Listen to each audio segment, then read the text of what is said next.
Talk a little bit about maybe the way y'all interact and the way you help each other be successful. That's been an evolution. Amy she handles all the finance, and she handles the big picture and helps keep us going. And I just kind of sit there with my little mouse wheel and keep doing stuff, and I squirrel over, and then she kind of centers me back, and then I go for this other shiny object, and she brings me back. And so you're the guardrails. He's the guardrails. You're the one that's like, this won't work because of this, or you find why it won't work, and I push.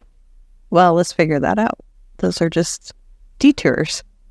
Tim's going, oh yeah, you're micromanaged. Yeah. I'm always looking for what could go wrong. Right. What's the risk of it, so we can mitigate that and not have that issue. So it gets to be interesting. It gets to be a little complicated at times, and she wants to strangle me. You strangle me at times too. Oh no. So does that dynamic stay the same in the home life, or is it different? I think it's different at home. How so? I feel like I'm more of the planner and integrator at home, where you're more of the visionary at home. But at work, it's the opposite. I find the same thing with me and Jennifer. I mean, at home, at the home life, I have complete deference to her. I could care less.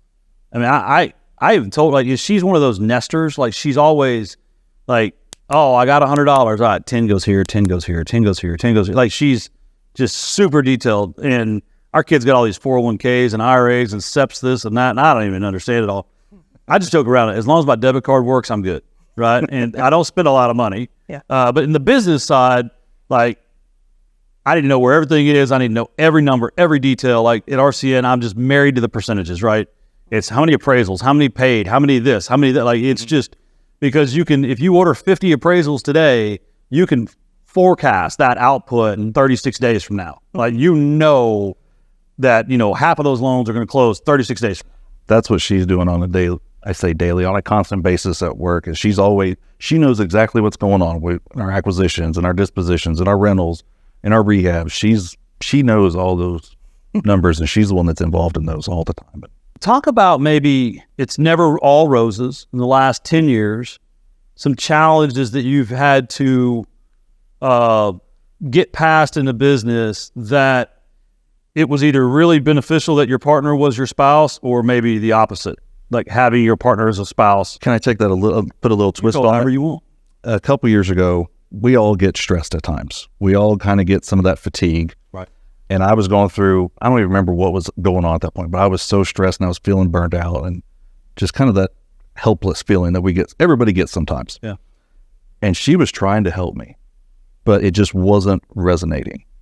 Well, when your spouse says, it'll be fine, it's all going to work out, don't stress about it, that works out well. And so I reached out on Facebook to the mastermind, and the response I got wasn't so much do this or do that. It was, hey, I've been there too. I know what you're going through. You'll be okay.